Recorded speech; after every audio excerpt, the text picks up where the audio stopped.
Un escalier droit doit relier deux niveaux à l'aide d'une série de marches de même dimension.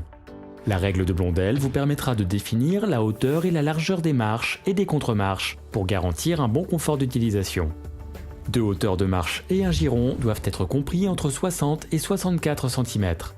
La hauteur des marches doit également respecter les différentes normes en vigueur correspondant à la destination de l'ouvrage. Deuxième étape, le tracé. Commencez par vérifier les codes du support existant, puis tracez l'implantation de la crémaillère, de la sous-face de la paillasse et du palier en tenant compte de l'épaisseur des revêtements finis au départ et à l'arrivée de l'escalier. Troisième étape, le coffrage. Commencez par fixer au sol un tasseau en limite intérieure de la première marche. Créez ensuite un support d'étaiement à l'aide de bastins répartis sur la largeur de l'escalier. Réalisez maintenant l'étaiement du palier. Fixez-le au mur pour éviter son déplacement au cours du coulage. Positionnez les bastins aux extrémités taillées en biseau pour étayer la paillasse de l'escalier. Fixez les raidisseurs primaires.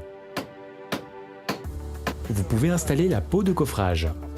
Découpez les plaques de contreplaqué hydrofuge aux dimensions du palier et de la paillasse. Ajustez l'angle de liaison. Étayez la structure à l'aide d'une ossature bois ou d'étai adapté.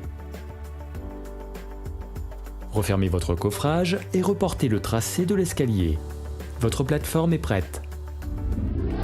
Quatrième étape, le ferraillage. Vous pouvez maintenant réaliser le ferraillage selon le plan du bureau d'études. Installez des cales à béton pour garantir l'enrobage des armatures. Fixez l'ensemble des éléments. Votre ferraillage est prêt. Cinquième étape, pose des contre-marches. Réalisez des contre-marches à partir de bastins rabotés ou recouverts de contreplaqué en fonction du niveau de finition souhaité. Une taille en biseau des contre-marches facilitera l'accès pour la finition de l'escalier. Installez les contre-marches selon le tracé. Fixez-les bien de chaque côté par l'extérieur en prévoyant le décoffrage.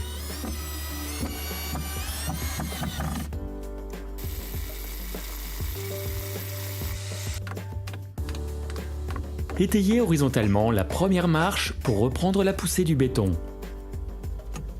Fixez un tasseau central assurant la liaison entre toutes les contre-marches pour éviter une déformation par la charge du béton pendant le coulage. «